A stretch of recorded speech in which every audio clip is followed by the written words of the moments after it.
Hello everyone, welcome to my YouTube channel being a best teacher. आज की इस video में हम पेडागोजी ऑफ कंप्यूटर साइंस के कुछ क्वेश्चंस करेंगे, एमसीक्यू बेस्ड क्वेश्चंस। तो चलिए स्टार्ट करते हैं बिना किसी टाइम वेस्टेज के, सीधा क्वेश्चंस करेंगे एंड जितने क्वेश्चंस पॉसिबल हो पाएंगे एक वीडियो से आई विल ट्राई उतने कवर कर लिए जाएं। ये बुक ऑलरेडी आप में से कुछ स्टूडेंट्स के पास होगी जिन्होंने परचेज कर ली है एंड जिसमें 250 प्लस एमसीक्यूज आपको मिलते हैं for the BEd exams first year में, जिसके पास भी पेडागोजी ऑफ कंप्यूटर साइंस है। यदि आपको ये बुक चाहिए तो आप डिस्क्रिप्शन में दिए हुए नंबर पे सेल्स एग्जीक्यूटिव को कांटेक्ट कर सकते हैं। तो चलिए स्टार्ट करते हैं। Okay, starting with question 1।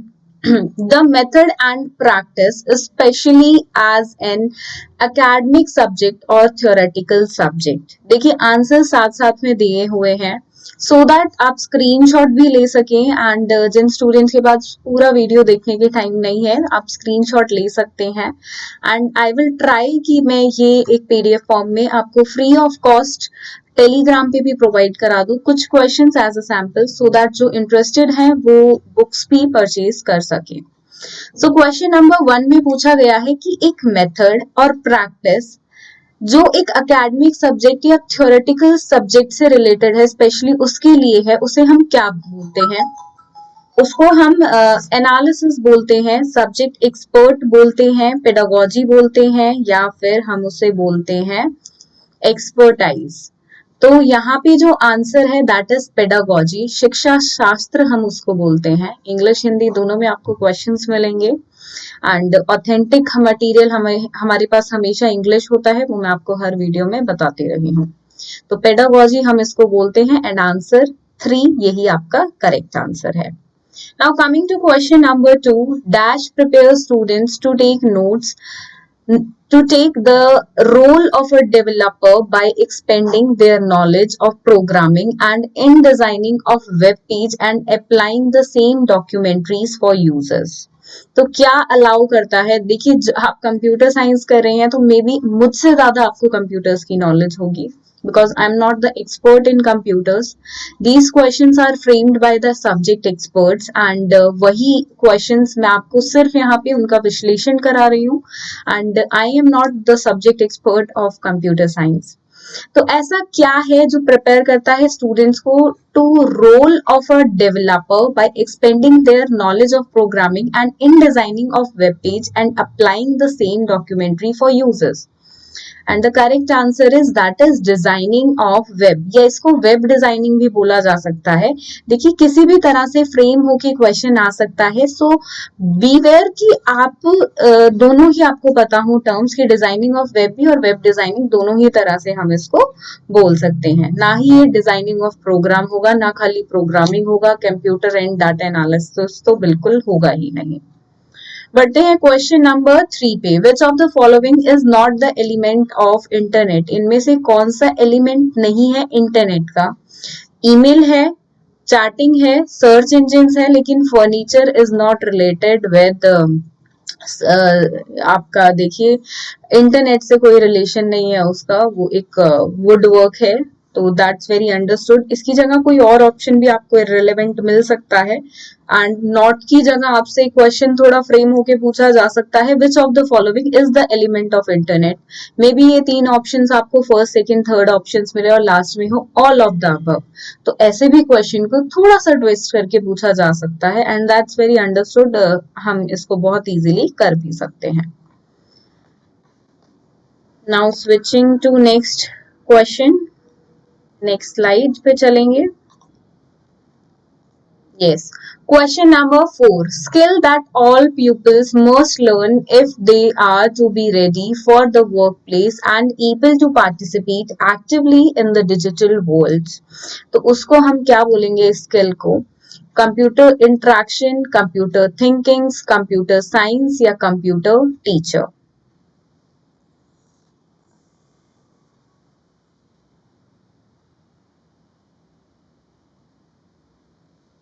तो देखिए तो इसको हम बोलेंगे computational thinkings and that is our correct answer. देखिए बाकी के 3 ऑप्शंस आपको लग रहा होगा एक जैसे हैं, जैसे कंप्यूटर इंटरेक्शन हो गया, कंप्यूटर वर्ड बिकॉज आया है, computer science, computer teacher. Computational thinking का आपका कॉन्सेप्ट है आपकी बुक में, लक्ष्मी और ठाकुर की दोनों की ही बुक्स में आपको ये मिल जाएगा। लक्ष्मी में डेफिनेटली है, तो आप वहां से इसको पढ़ सकते हैं। ज्यादा इस पे देखिए क्वेश्चंस नहीं आएंगे, सिर्फ ब्रॉड वे में ही क्वेश्चन पूछा जाएगा, जैसे कि एक ये क्वेश्चन है। नेक्स्ट चलेंगे क्वेश्चन नंबर 5 पे। The components that process data are located in what? Input device, output device, system unit या स्टोरेज कंपोनेंट? तो इसको हम बोलते हैं सिस्टम यूनिट। डेफिनेटली बिल्कुल सही, यस। तो system unit is the component that process data are located and the components of the data process are located in. And Hindi में आप साथ में देखते हुए चलें। नेक्स्ट हम बढ़ेंगे क्वेश्चन नंबर 6 पे। The CPU and the memory are located on the what?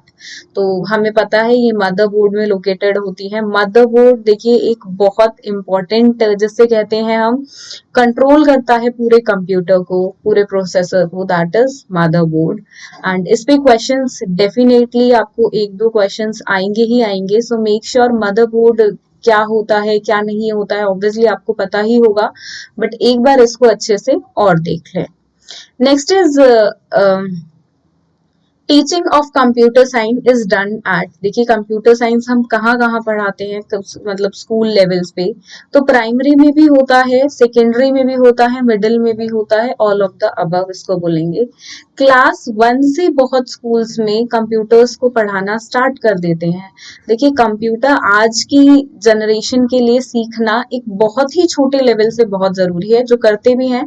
Even एक बच्चा स्कूल में आता है तो most of the students, not all, तो उनको कंप्यूटर की बेसिक नॉलेज होती है।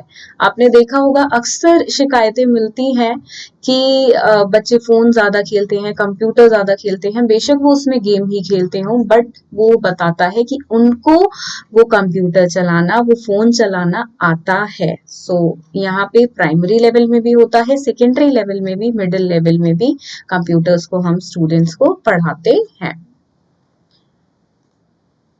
Next is question number 8. What are the aims of teaching computer science? क्या aims है teaching of computer science के?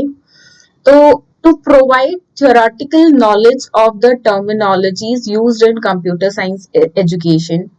एक थ्योरी नॉलेज देना कंप्यूटर साइंस की, टर्म्स जो हैं उनके बारे में, उसके कॉन्सेप्ट्स के बारे में। तो बिल्कुल देखिए आप कोई भी सब्जेक्ट पढ़ाएं, ऑल्दो कंप्यूटर साइंस एक प्रैक्टिकल सब्जेक्ट है जिसमें आपको प्रैक्टिकली बहुत कुछ करना होता है। थ्योरी कर ली तो उसके बाद प्रैक्टिकल बहुत जरूरी है, जैसे होम साइंस है एंड ऐसे बहुत सारे अदर सब्जेक्ट्स हैं। लेकिन थ्योरी भी उतनी ही इम्पोर्टेंट है और ये हर एक टीचिंग सब्जेक्ट का ऑब्जेक्टिव होता है, एम होता है। नेक्स्ट है यहाँ पे second point, to make aware the students with the criteria and methodologies being used in the functional of the computers. तो बिल्कुल ये भी है। So both A and B आपका जो ऑप्शन है, ये थर्ड ऑप्शन करेक्ट ऑप्शन है, जो कि आंसर मेंशन भी है।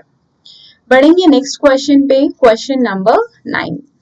देखिए थोड़ा सा एक्सप्लेनेशन कम हम करेंगे बिकॉज सारे बेसिक क्वेश्चंस हैं and you all are experts of computer science, तो आपको बिल्कुल इससे वाकिफ होंगे इन सब चीजों से। बेसिक क्वेश्चंस जो हम बोल सकते हैं इंपॉर्टेंट होते हैं और ज्यादा कुछ उनमें होता नहीं है, मतलब आप एक रीडिंग देंगे तो भी आप उसको समझ सकते हैं। तो कोशिश रहेगी वीडियो के माध्यम से ज्यादा क्वेश्चंस करें और फालतू चीजों पे ध्यान ना दें और सिर्फ हम क्वेश्चन को समझें, उसका आंसर देखें और अगले क्वेश्चन पे बढ़ जाएं। चल अगर आपको किसी क्वेश्चन पे डाउट रहता है तो हम कमेंट में उसको डिस्कस कर सकते हैं, बिल्कुल। So do let me know in the comment box अगर आपको कोई डाउट है।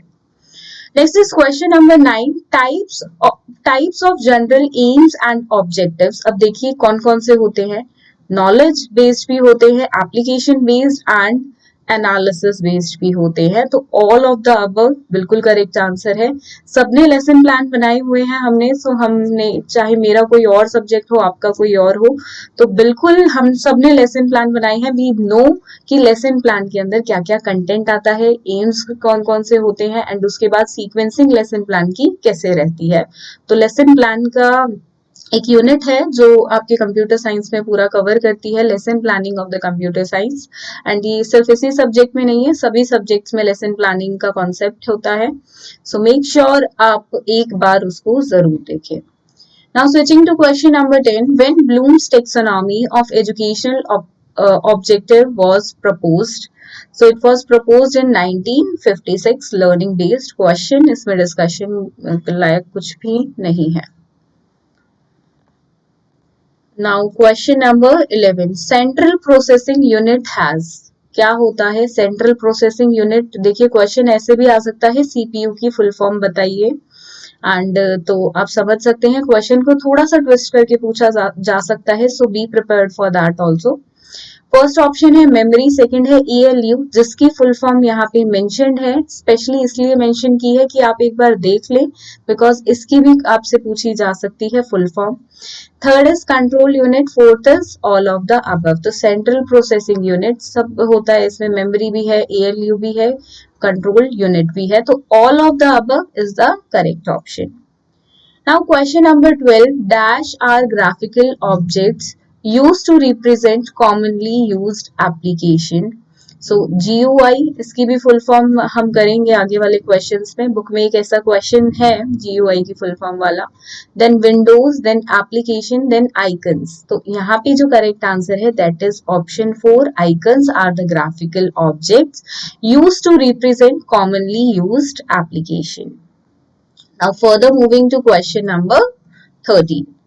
Documents are converted to dash can be published to the web. कौन से documents? Doc file, HTTP, machine, HTML।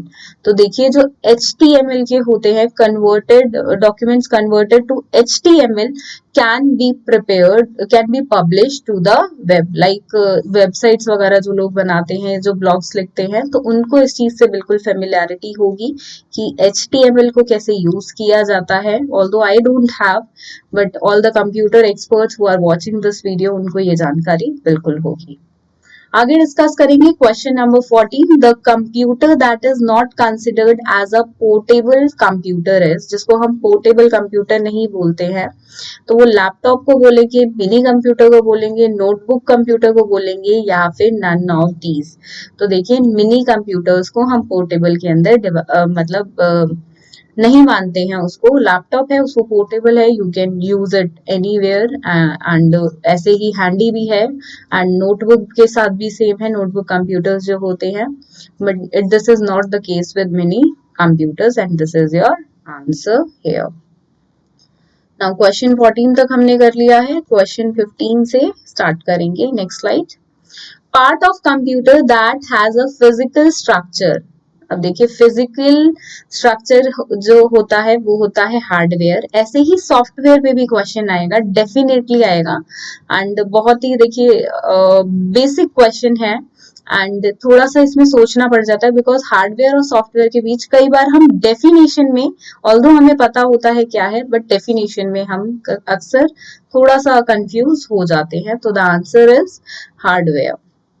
Next is question number 16. Output unit. Output unit क्या है? It accepts the result produced by the computer. बिल्कुल. Then it supplies the converted result to the user. ये भी बिल्कुल है. Then third is it converts these result to human acceptable form. ये भी बिल्कुल है. And the last is all of the above, and this is our correct answer because first, second, third are all about output unit. Explaining what is output unit basically is, क्या है output unit, 1 2 3 से option से आपको पता चल रहा है। तो option 4 all of the above correct answer. Next is question number 17. Which of the following is known as microcomputer? Which of the following is known as microcomputers basically? तो desktop को भी बोलते हैं, कैटेगराइज करते हैं बेसिकली, लैपटॉप्स को भी, palm tops को भी। So all of the above is the correct answer, they all are types of micro computers. Next is question number 18। मैंने आपको बताया था ऐसा क्वेश्चन मैंने इंक्लूड किया हुआ है, and you can see ALU stands for what, and ALU stands for arithmetic and logic unit, that is option 1 जो आप ऊपर ऑलरेडी देख चुके हैं। तो ऐसी फुल फॉर्म्स और बहुत सारी हैं देखिए कंप्यूटर सब्जेक्ट में, एंड मेक श्योर आपको पता हो सारी फुल फॉर्म्स, बिकॉज कौन सी एक या दो उठा के पूछ लें पेपर में, you have no idea for that.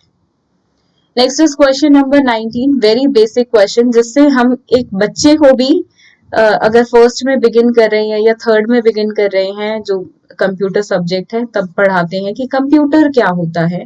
तो कंप्यूटर क्या होता है, एक इलेक्ट्रॉनिक डिवाइस है कंप्यूटर, बेसिकली इसको यही बोलते हैं। अब यहाँ पे देखिए ये दो ऑप्शंस जो है ये सेम नहीं मिलेंगे आपको, ऑल्दो ये भी फिट हो सकते हैं कि एक इंफॉर्मेशन डिवाइस है, बिल्कुल इंफॉर्मेशन भी मिलती है कंप्यूटर से, एजुकेशनल डिवाइस हम एजुकेशन के लिए भी यूज करते हैं, but none of the above है। अगर ऑल ऑफ दी अबव होता तो हम फोर्थ ऑप्शन को टिक करते, बट अब हमें देखना है फर्स्ट सेकंड थर्ड में से बिल्कुल फिट कौन सा हो रहा है। तो एन इलेक्ट्रॉनिक डिवाइस सबसे ज्यादा फिट बैठती है, जो डेफिनेशन है वो कंप्यूटर्स के साथ, क्योंकि हम स्टूडेंट्स को भी जब पढ़ाते हैं तो वो यही क्वेश्चन होता है व्हाट इज कंप्यूटर, तो वहां पे एक्सप्लेनेशन होती है computer is an electronic device. ये सबको बेसिक है ये बहुत, we all know that.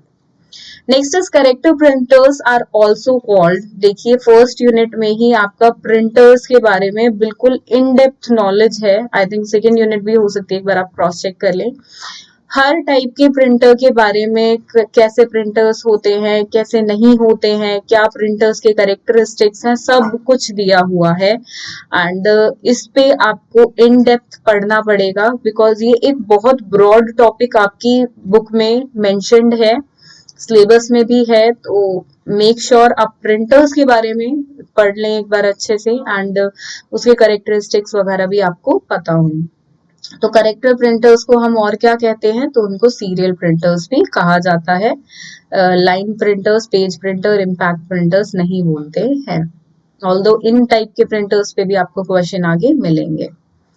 Then question number 21, DNP stands for, देखिए एब्रीविएशंस जो हैं, शॉर्ट फॉर्म्स फुल फॉर्म्स, वो बहुत सारी आती हैं आपके इस सब्जेक्ट में, एंड जितनी भी कवर हो सकती थी वो सब I had also seen and subject expert had also seen कि वो सारी पुट ऑन की जाएं, सारी रेलेवेंट है। एंड देखिए अगर आपकी सिलेबस में ना हो, क्योंकि वो एक कंप्यूटर जो आपका पेडागोजी ऑफ कंप्यूटर साइंस है, तो वो कंप्यूटर साइंस से रिलेट करती हैं, तो ये आपको बिल्कुल मिल सकती है। सो डोंट ये ना सोचे सिलेबस में नहीं है तो क्वेश्चन पेपर में नहीं आएगा, क्योंकि वो उससे रिलेटेड है तो बिल्कुल आएगा। Then DNP stands for what? It stands for dot matrix printers. This is the correct answer. Now coming to question number 22. Dot matrix and daisy wheel printers are example of what? So they are example of impact printers. देखिए यहाँ पे ऐसे questions में जिनमें एक ही word है, मतलब एक ही आंसर हो सकता है, कुछ इलाबोरेट वाला नहीं है, कुछ समझने वाला नहीं है, सिर्फ हमें पता होना चाहिए इसको ये भी बोलते हैं, ये प्रिंटर ये है, इसकी फुल फॉर्म ये है। तो ये सारे लर्निंग बेस्ड क्वेश्चंस हैं, कुछ एक्सप्लेनेशन इनमें नीडेड नहीं है। तो 22 क्वेश्चन तक हम कर चुके हैं। Now we will switch to question number 23। The question is what is known as secondary storage media, इनमें से हम किसको बोलते हैं सेकेंडरी स्टोरेज मीडिया? OCR, magnetic tape, MICR, magnetic disk. तो इनमें से जिसको हम सेकेंडरी मीडिया के अंडर कैटेगराइज करेंगे that is option number 2, magnetic tape. Next is question number 24. Most popular processing for tests are OCR, OMR, MICR, BCR. तो that is OMR. देखिए अब ये चार टर्म्स यहाँ पे यूज हुई हैं, चारों की फुल फॉर्म्स पता होनी चाहिए और सब पे आपको क्वेश्चन मिलेगा, so don't worry about that. We have included like number of questions in the book, selected and important जो फ्रेम हो सकते हैं। Next is question number 25, advantage of magnetic tape. यहाँ पे स्पेलिंग एरर है, टेज नहीं है ये, TAPE है। तो एडवांटेज क्या है मैग्नेटिक टेप का? चारों ही है, चारों को थोड़ा सा डिस्कस कर लेते हैं। स्टोरेज कैपेसिटी होती है, चीप है, सस्ता है, रीयूजेबल है, दोबारा से इसको यूज कर सकते हैं, पुनः प्रयोज्य है। तो ये है मैग्नेटिक टेप के एडवांटेज। अब यहाँ पे देखिए एडवांटेज सिर्फ 3 नहीं है, क्वेश्चन फ्रेम 3 पे कर दिया गया है बिकॉज और ऑप्शंस डालने पॉसिबल नहीं है, 4 ही ऑप्शंस मिलेंगे आपको एग्जाम में, लेकिन पढ़ने आपको सभी पढ़ेंगे क्योंकि इन 3 एडवांटेजेस की जगह और कोई भी आपको मिल सकते हैं। तो यहाँ पे आपको आइडिया लगाना है, क्वेश्चन ऐसे भी आ सकता है, तो आपको अपनी प्रिपरेशन बाकी एडवांटेजेस भी देखने हैं। Next is OCR stands for, as I told you, आपको सभी फुल फॉर्म्स मिलेंगी बुक में। तो OCR stands for option 1 optical character reader, and देखिए सब कैपिटल होगा तो ये C भी कैपिटल होगा, तो इस ग्लिच को आप ठीक कर ले यहाँ पे। नेक्स्ट क्वेश्चन 26 तक हम कर चुके हैं, 27 से हम स्टार्ट करेंगे। अब BCR stands for, as I told you, अब सारी एक एक फुल फॉर्म्स हम देखेंगे जो इम्पोर्टेंट है, and BCR stands for barcode reader. Next is question number 28, MICR stands for what? तो magnetic ink code recognition, magnetic ink character, magnetic ink code reader, magnetic ink character reader. And देखिए यहाँ पे जब तक answer नहीं पता होता है तो सारे ही लगते हैं, ये भी हो सकता है, ये भी हो सकता है, बट MICR जो स्टैंड होता है that is for, so it stands for magnetic ink code recognition. तो ये जो सेकंड आंसर यहाँ पे दिया हुआ है वो इनकरेक्ट है, तो प्लीज आप इसको ठीक कर ले। ऑल्दो ऑफिशियल आंसर कीज आपको मिल जाएंगी एंड आपको मेल के थ्रू रिसीव हो जाएंगी, so don't worry about that. तो मिंक मैग्नेटिक इंक कोड रिकॉग्निशन है एंड इसको आप फॉलो ना करें, बिकॉज देखिए MICR है तो M से मैग्नेटिक, I से इंक, C से कोड, R से recognition. Next coming to question number 29, barcode reader और स्कैनर इज कॉल्ड व्हाट? तो बारकोड रीडर और स्कैनर को हम और क्या बोलते हैं? तो पॉइंट ऑफ सेल इसको बोला जाता है। अब थोड़ा सा हिंदी में देखिए, आप एक बार चेक कर लें क्योंकि कुछ चीजें ट्रांसलेशन में बिकॉज बहुत शॉर्ट हैंड का काम रहता है एंड इतने कम टाइम में आपको 250 क्वेश्चंस प्रोवाइड कराना is such a big deal for us, although we have tried our best and second year के लिए ये बहुत वर्क कर रहा है and hope so first year के लिए भी करे। Next is question number 30, devices required to store and execute the software is called what? तो इसको हम बोलते हैं हार्डवेयर, द डिवाइसेस जिसमें हम स्टोर करते हैं और जो सॉफ्टवेयर को एग्जीक्यूट करते हैं, जैसे मतलब जिससे सॉफ्टवेयर रन करता है बेसिकली। तो यहाँ पे ये है आपका फर्स्ट आंसर करेक्ट है, हार्डवेयर। तो 30 क्वेश्चंस ही करेंगे इस वीडियो से हम एंड ऑलरेडी 250 क्वेश्चंस बुक में है, जिनको बुक परचेज करनी है आप नीचे दिए हुए नंबर पे कांटेक्ट कर सकते हैं, आइदर यू कैन कॉल और व्हाट्सएप एंड ये 30 क्वेश्चंस रहे। एंड देखिए अब यहाँ पे आता है कि क्वेश्चंस कैसे प्रिपेयर किए जाएं एंड स्टूडेंट्स की क्वेरी आती है, मैम इतना कर लेंगे तो क्या हम अच्छे मार्क्स ला सकते हैं या पास हो सकते हैं? तो देखिए पास होना कभी आपका मोटिव नहीं होना चाहिए, आप एक अध्यापक बनने जा रहे हैं तो बिल्कुल आपका मोटिव होना चाहिए दैट आप एक अच्छे अध्यापक बने, आप मार्क्स पे फोकस ना करें, नॉलेज पे फोकस करें। And we have tried our best to provide you the best material and 90% it is working with second year, मैं कहूंगी बिल्कुल 90% questions second year में देखने को मिल रहे हैं, जो second year के लिए PDFs बनाई गई थी, ई बुक्स बनाई गई थी, तो वो बिल्कुल वर्क कर रही है। एंड इवन जो ग्लिचेस हैं, जो गलतियां बुक में हो रखी हैं, वो ये देखने को मिला कि वो गलतियां ऑफिशियल क्वेश्चन पेपर जो आपका CRSU का है तो उसमें भी कुछ गलतियां देखने को मिली हैं। तो यहाँ पे देखिए आप समझ सकते हैं कि कॉपी पेस्ट किया गया है, इन क्वेश्चंस को किस सोर्स से लिया गया है वो बिल्कुल आपको ये बताता है। सो बिल्कुल चिंता ना करें, एग्जाम अच्छा होगा, बस आप नॉलेज पे फोकस रखें, नंबर ऑफ क्वेश्चंस और इन पे फोकस ना रखें।